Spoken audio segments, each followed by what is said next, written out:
ईश्वर अच्छा ही करता है। बीरबल एक ईमानदार तथा धर्मप्रिय व्यक्ति था। वह प्रतिदिन ईश्वर की आराधना बिना नागा किया करता था। इससे उसे नैतिक व मानसिक बल प्राप्त होता था। वह अक्सर कहा करता था कि ईश्वर जो भी कुछ करता है मनुष्य के भले के लिए ही करता है। कभी कभी हमें ऐसा लगता है कि ईश्वर हम पर कृपा दृष्टि नहीं रखता, लेकिन ऐसा होता नहीं। कभी कभी तो उसके वरदान को भी लोग शाप समझने की भूल कर बैठते हैं। वह हमको थोड़ी पीड़ा इसलिए देता है ताकि बड़ी पीड़ा से बच सकें।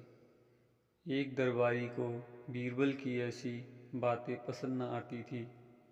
एक दिन वह दरबारी दरबार में बीरबल को संबोधित करता हुआ बोला, देखो ईश्वर ने मेरे साथ क्या किया। कल शाम को जब मैं जानवरों के लिए चारा काट रहा था तो अचानक मेरी छोटी उंगली कट गई। क्या अब भी तुम यही कहोगे कि ईश्वर ने मेरे लिए यह अच्छा किया है? कुछ देर चुप रहने के बाद बोला बीरबल, मेरा अब भी यही विश्वास है कि क्योंकि ईश्वर जो कुछ भी करता है मनुष्य के भले के लिए करता है। सुनकर वह दरबारी नाराज हो गया कि मेरी तो उंगली कट गई और बीरबल को इसमें भी अच्छाई नजर आ रही है। मेरी पीड़ा तो जैसे कुछ भी नहीं। कुछ अन्य दरबारियों ने भी उसके सुर में सुर मिलाया। तभी बीच में हस्तक्षेप करते हुए बादशाह अकबर बोले, बीरबल हम भी अल्लाह पर भरोसा रखते हैं, लेकिन यहाँ तुम्हारी बात से सहमत नहीं।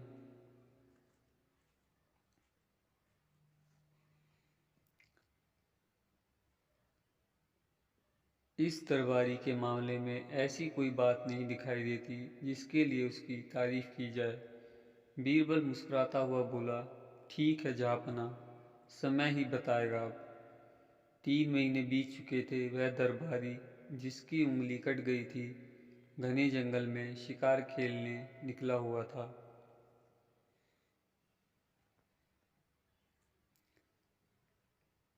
एक हिरण का पीछा करते हुए भटक कर आदिवासियों के हाथों में जा पड़ा। वे आदिवासी अपने देवता को प्रसन्न करने के लिए मानव बलि में विश्वास रखते थे। अतः वे उस दरबारी को पकड़कर मंदिर में ले गए बलि चढ़ाने के लिए। लेकिन जब पुजारी ने उसके शरीर का निरीक्षण किया तो हाथ की एक उंगली कम पाई। नहीं, इस आदमी की बलि नहीं दी जा सकती। मंदिर का पुजारी बोला, यदि 9 उंगलियों वाले इस आदमी को बलि चढ़ा दिया गया तो हमारे देवता बजाय प्रसन्न होने के क्रोधित हो जाएंगे। अधूरी बलि उन्हें पसंद नहीं।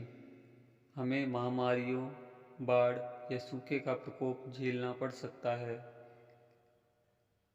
इसलिए इसे छोड़ देना ही ठीक होगा। और उस दरबारी को मुक्त कर दिया गया। अगले दिन वह दरबारी दरबार में बीरबल के पास आकर रोने लगा। तभी बादशाह भी दरबार में आ पहुँचे और उस दरबारी को बीरबल के सामने रोता देखकर हैरान रह गए। तुम्हें क्या हुआ? रो क्यों रहे हो?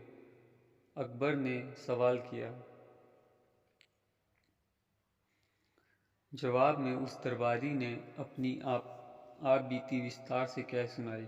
वह बोला, अब मुझे विश्वास हो गया है कि ईश्वर जो भी करता है मनुष्य के भले के लिए करता है। यदि मेरी उंगली ना कटी होती तो निश्चित ही आदिवासी मेरी बलि चढ़ा देते। इसलिए मैं रो रहा हूँ, लेकिन ये आंसू खुशी के हैं। मैं खुश हूँ क्योंकि मैं जिंदा हूँ। बीरबल के ईश्वर पर विश्वास को संदेह की दृष्टि से देखना मेरी भूल थी। अकबर ने मंद मंद मुस्कुराते हुए दरबारियों की ओर देखा, जो सिर झुकाए चुपचाप खड़े थे। अकबर को गर्व महसूस हो रहा था कि बीरबल जैसा बुद्धिमान उसके दरबारियों में से एक है।